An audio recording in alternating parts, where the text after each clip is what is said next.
In this video, we'll see how passwords are really cracked. Passwords are not saved as plain texts.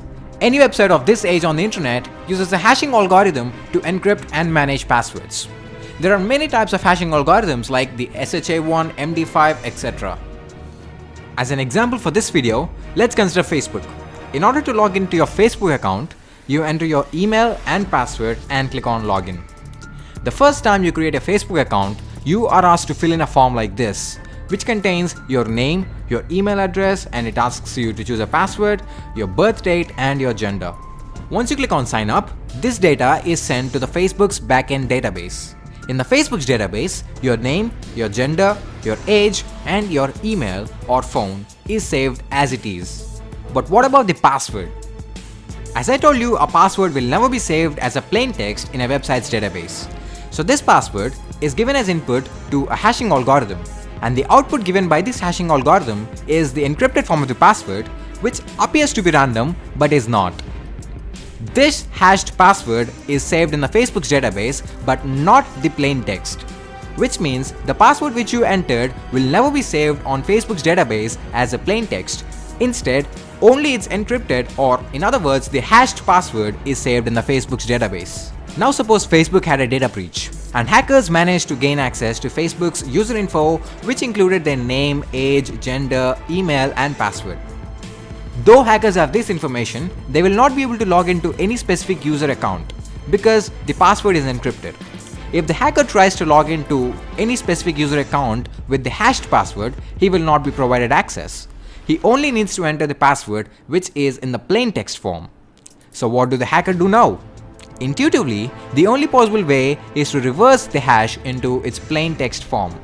But this is highly impossible because a hash is a one-way function, and the plain text form of a hash cannot be obtained from the hash itself. That is how hashing algorithms are designed. So what now? This is when the strength of the password comes into the play. If you are using a common password like test123456, which I used earlier to sign up for Facebook, then the hacker will easily able to know the plain text form of your password from the hash string. There is something known as rainbow tables. These rainbow tables contain the password hashes of numerous commonly used passwords along with their plain text forms. So the hacker will be able to do a simple search with the password hash that he has, and if the password hash exists in the rainbow table, that means that the password is successfully cracked and we now have the password in a plain text form. Remember that rainbow tables contain the password hashes of only the passwords which are commonly used. As a reference, you can try it yourself at crackstation.net. But what if the password is not a commonly used password? In that case, rainbow tables are of no use. So there comes dictionary attack and brute force attack. Both are quite similar. In dictionary attack, you have a word list. A word list is nothing but a huge text file with loads of passwords. In this attack, the hacker writes a code which compares the password hash to be cracked with the password hash of each and every password that exists in the word list file. If any hashes match, then it means that the cracking is successful and we now have the plain text of the hashed password. Now this attack can be target specific as well, which means you can actually create your own word list targeting a specific individual, provided that you know some basic details about him and assuming that he used his basic details to frame his password. This attack can be a success or a failure based on the quality of the word list that you are using.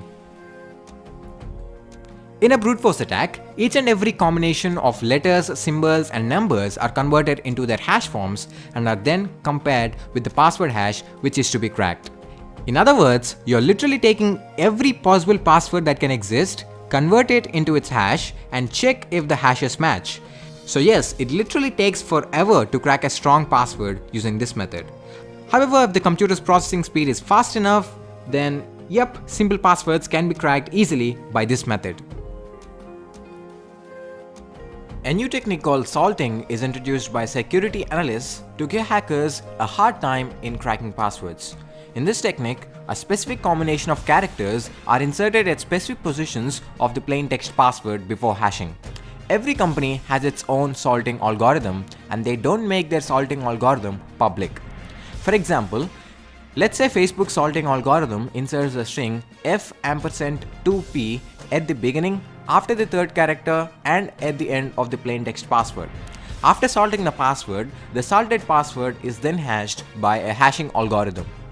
So, when a salt is used, rainbow tables are of no use, even if the password to be cracked is a weak and commonly used password, because the hash of the password without salting do not match the hash of the password which is salted.